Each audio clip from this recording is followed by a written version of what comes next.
next week or something. I'm super good at responding to emails, except not. Fuck. It's hard.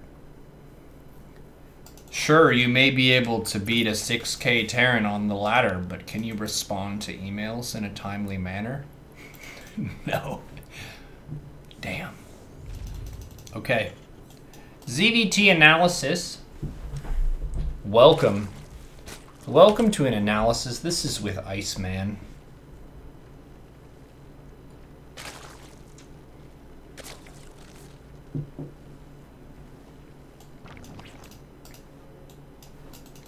ZvT catalyst. The catalyst of battle and destruction. Sort out your inbox. Put it into categories. You are GM. It's been a bummer couple of months StarCraft-wise. ISP provider issues. A back injury. Your dog ate your PC mouse. Seriously? The whole thing? Did it throw it up? Or did it like eat it and then poop it out? That seems gross to me. That seems really gross. Okay, so you're doing... Okay, you're doing Lambo's opening. Okay. That's fine.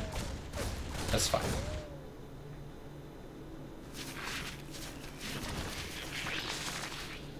Okay.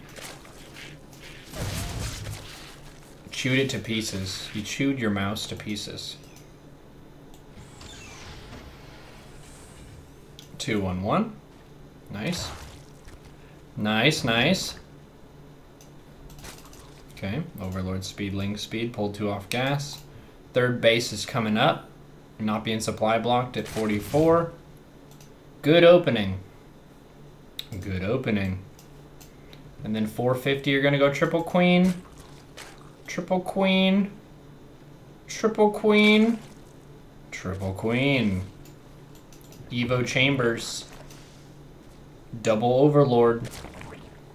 Little supply block, but aside from that, this has been good. This has been good stuff. It's time to make Lings anyway. Make another Overlord. Cool. Lings and Queens. Make another triple queen. There you go. Sweet. Well, regardless of how this plays out, that was a pretty good early game. Pretty good. So what do we need to do here? The mindset here, we had a decent early game. We identified that it's 2-1-1. What we need to do is spread creep after they clear it.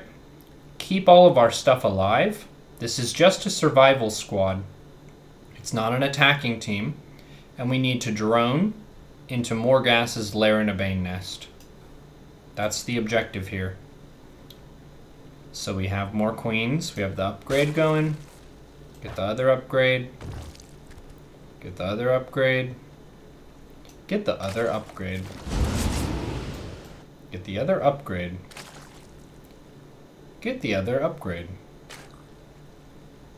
Lair in a Bane nest. I think you just forgot. Oops. That's fine. Macro hatch gases. I think a really nice thing, and I've even seen Rogue do this, is put a tumor in your main, get creep here, and then spore. They're gonna throw a Medivac in your main at some point. Might as well. Okay. Get the other upgrade. Have you ever tried rapid fire creep spread? I've been doing that with my queens. It's helped a lot. Oh my goodness gracious, great balls of fire. Remember what I said about double spore in the main? It's good stuff. It's good stuff. I would prioritize having creep in the main base pretty early on. Because, like, if you look at the relative worth of this creep tumor progress versus having it up here, I would probably weigh this area pretty heavily. For one, just so they're connected. And I think the first priority for creep spread should always be having your bases connected before you push out beyond your bases. Do you think it hurts much to delay injects and spread creep? It depends on your approach and how many queens you're trying to build.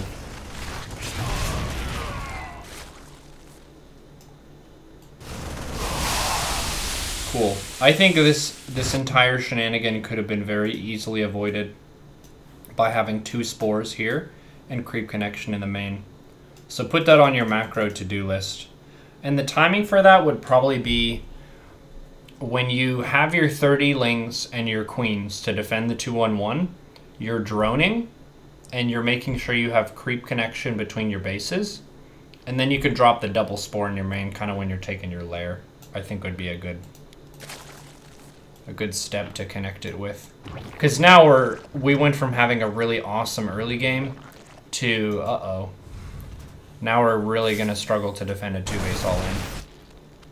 And the Terran did not take a third. Oy, oy, oy. Okay. Yeah, I would skip the spine. Just put 2 spores. 1 here, 1 here. Because if they boost in, the spore is going to do so much damage that they're on a really small timer before they get swarmed and killed.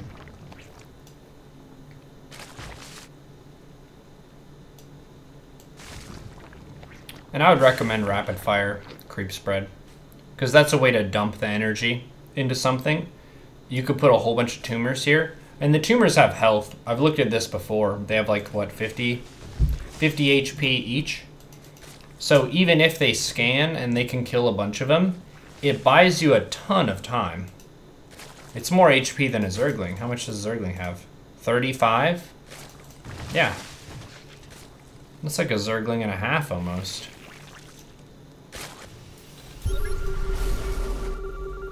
Cool. So that would be something to recommend. Rapid fire, spread your creep tumors, and then put the spores 1 here and 1 there. You can think about a similar formation on the other maps. So you're pooping some creep. Oh, and now the Terran went from a 2-base all-in to defending a 3rd base with gases. That's amazing. I'm astonished. Okay, you have your Spire going. Okay. Ling Vayne, 5th base, gases. Okay, here's a big push. Here's a big push. All that money, why not constantly produce queens? He's maxed. He's maxed, he can't make anything. Okay, where's the infestation pit? We need ultras. Get some ultras.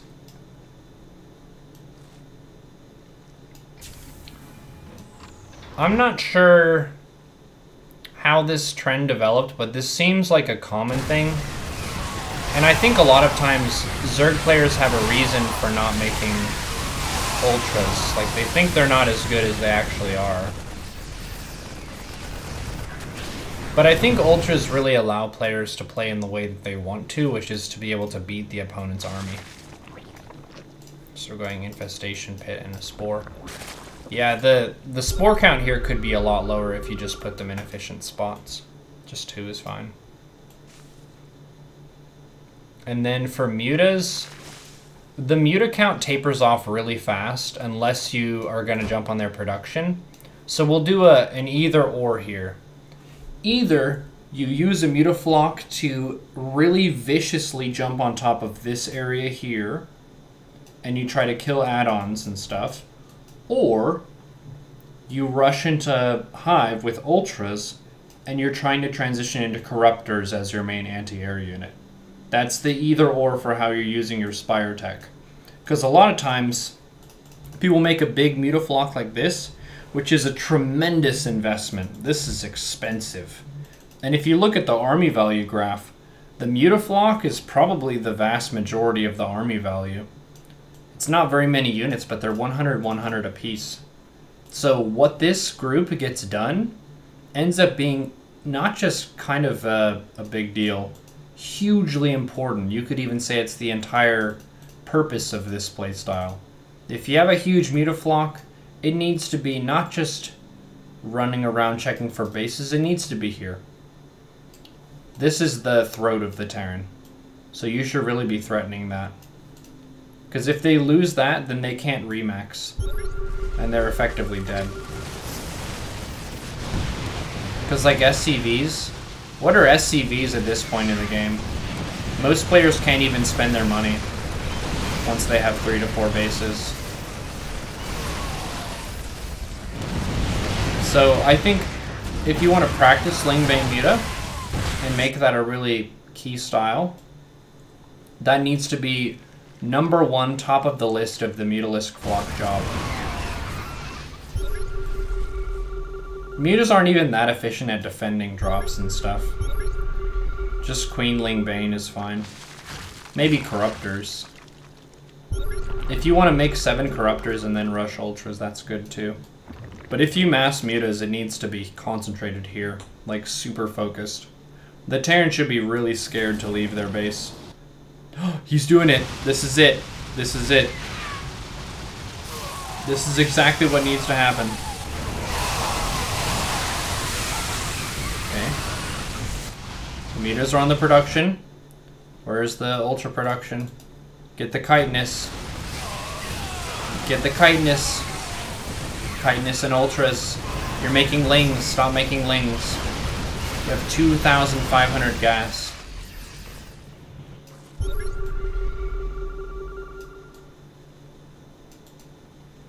You're making more lings. If you have more than 1,500 gas, you're not allowed to make Zerglings. It's against the law. And the policeman will come to your home and knock on your door and they'll say, "How much gas do you have, sir?" "I have 2,500 gas." "Are you making Zerglings, sir?" "Yes, I was making the Zerglings just then." "Sir, you know you're not allowed to make Zerglings when you have more than 1,500 gas, right?" "Yes, sir, I'm sorry, sir. I know I should have been making Ultras to spend my gas bank." "Alright, well, you're gonna make Ultras now, huh?" "Yeah. I'll get to it. Sorry about the trouble." There's no chitinous on these. Oh, there is. Okay, cool. Okay, now we make Corruptor Broodlord. That's the finishing move. If you want a really simplified game flow of Zerg versus Terran Ling Vayne Muta Ultra into Corruptor Broodlord, you use the Ling Vayne Queen to get up to your economy size that you want. You use the Ultra Infestor Corruptor to be able to win fights in the midfield. You use Broodlord Ultra Ling Vayne Corruptor to kill the Terran. That's basically how it works. Basically. Stop making Zerglings.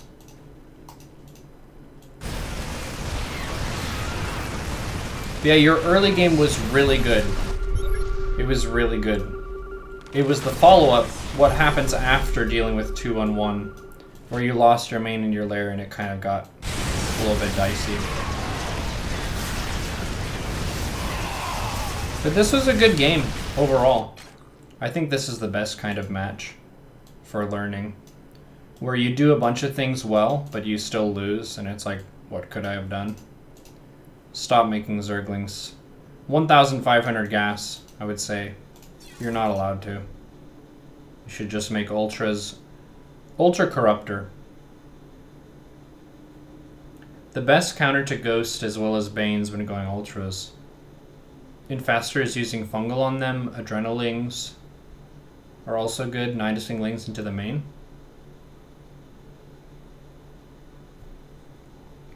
If you made a documentary about my growth in StarCraft, you would name it Neuroplasticity. It's a cool name. Is that cool, Iceman? Makes sense.